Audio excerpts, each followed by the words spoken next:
Well, let's get more on this. Antony Loewenstein is a freelance investigative journalist, and he joins me now from occupied East Jerusalem. Antony, good to have you on the show. Good morning to you. So the Arab-Israeli lawmakers have recommended that the former army chief Benny Gantz should become the prime minister. Why is the Arab Alliance's endorsement of a person like Benny Gantz such a big deal?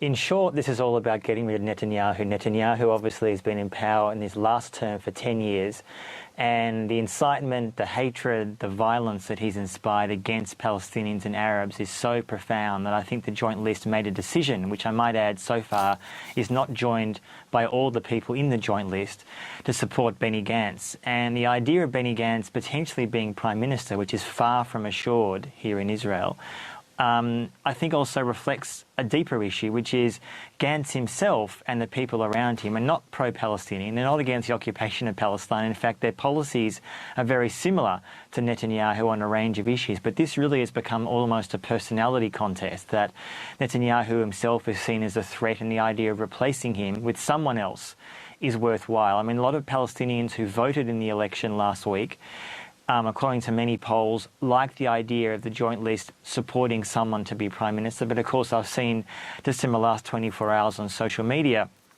a lot of Palestinians either living here or on outside who are not happy with the fact that the Joint List is supporting someone who essentially endorses ongoing occupation of Palestine. So this is going to be a very controversial decision, but also very rare. And it's too early to tell where this is going to go. Antony, I mean, a one-time ally of Netanyahu, Avigdor Lieberman, won't be the country's next prime minister, but is he sort of still the kingmaker in all this?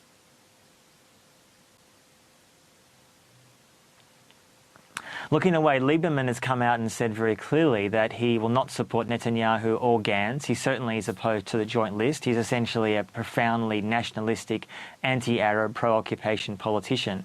His role in this is still a little bit unclear because although in the past he was an ally of Netanyahu, these days they've had a massive falling out publicly and privately.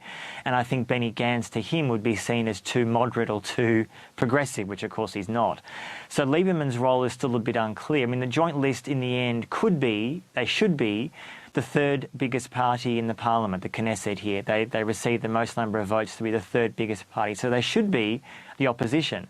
But the idea of an Arab party being in opposition in Israel is unprecedented and will not happen for a range of different political reasons. I mean, ultimately, this is really, I think, about whether the majority Israeli Jewish population will accept the fact that a minority Palestinian population deserves equal rights. And the sad truth is that for many, many Israeli Jews who voted for Likud, Netanyahu, or Benny Gantz, or other parties like that, they do not see the Arabs as equal partners. And I think that's in some ways the more profound issue, regardless of who becomes Prime Minister here, Gantz or Netanyahu.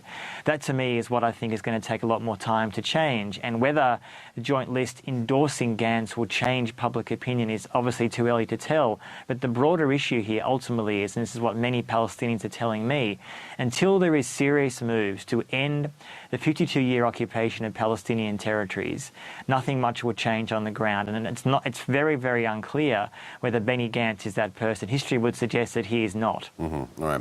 Still a lot of uncertainty, as you say, as Israel seeks its next prime minister. All right, Antony, thank you very much for joining us.